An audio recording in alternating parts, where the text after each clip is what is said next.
Mobile ഫോണുകളുടെയും ചാർജറുകളുടെയും അടിസ്ഥാന customs തീരുവയിൽ കുറവ് വരുത്തിയതോടെ വില കുറയുന്നതിനൊപ്പം ആഭ്യന്തര ഉത്പാദനത്തിലും വൻ കുതിച്ചുചാട്ടം. 15% കസ്റ്റംസ് തീരുവയിൽ കുറവ് വരുത്തിയത്.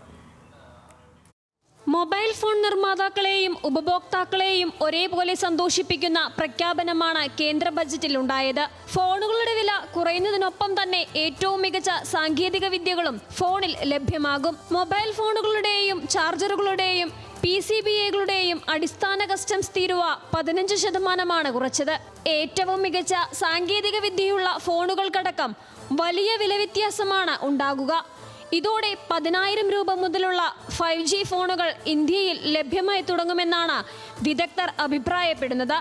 പുതിയ ടെക്നോളജി ഫോണുകളിലേക്ക് ആളുകൾ അതിവേഗം മാറുമെന്നും പ്രതീക്ഷിക്കുന്നു. നിലവിൽ നമുക്ക് മൊബൈൽ ആക്സറീസ് മൊബൈൽസിന് എല്ലാത്തിനും മാർക്കറ്റിൽ നമുക്ക് പ്രൈസ് കുറച്ച് കൂടുതലായിരുന്നു. അപ്പോൾ നമുക്ക് എല്ലാ ഷോപ്പിലും തന്നെ നമുക്ക് അതിനനുസരിച്ചൊരു സെയിലും കാര്യങ്ങളൊക്കെ കുറവായിരുന്നു നമുക്ക് വരുന്നത്.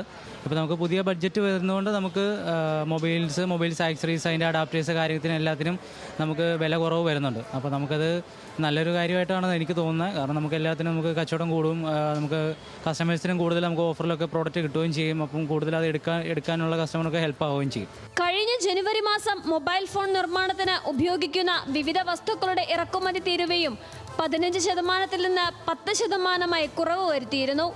ഇതിന്റെ പ്രയോജനവും ഉപഭോക്താക്കൾക്ക് ഉടൻ തന്നെ ലഭ്യമായി തുടങ്ങും. 6 വർഷത്തിനുള്ളിൽ മൊബൈൽ ഫോണുകളുടെ ആഭ്യന്തര ഉൽപാദനത്തിൽ 3 ഇരട്ടി വർധനയും കയറ്റുമതിയിൽ ഏകദേശം 100 മടങ്ങ് വർധനയും ഉണ്ടായതായാണ് ബജറ്റ് പ്രസംഗത്തിൽ നിർമ്മല സീതാരാമൻ ചൂണ്ടിക്കാട്ടിയത്. കയറ്റുമതിയിൽ ഇനിയും വലിയ കുതിച്ചുചാട്ടത്തിന് പ്രതീക്ഷയിലാണ് ഇന്ത്യൻ വിപണി. സാങ്കേതിക വിദ്യ കരസ്ഥമാക്കിയ നിരവധി പേർക്ക് ഇതുവഴി ഇന്ത്യയിൽ തന്നെ ജോലി സാധ്യതയും തുറന്നു കാട്ടുമെന്നാണ് വിലയിരുത്തുന്നത്. ന്യൂസ് മലയാളം, കൊച്ചി.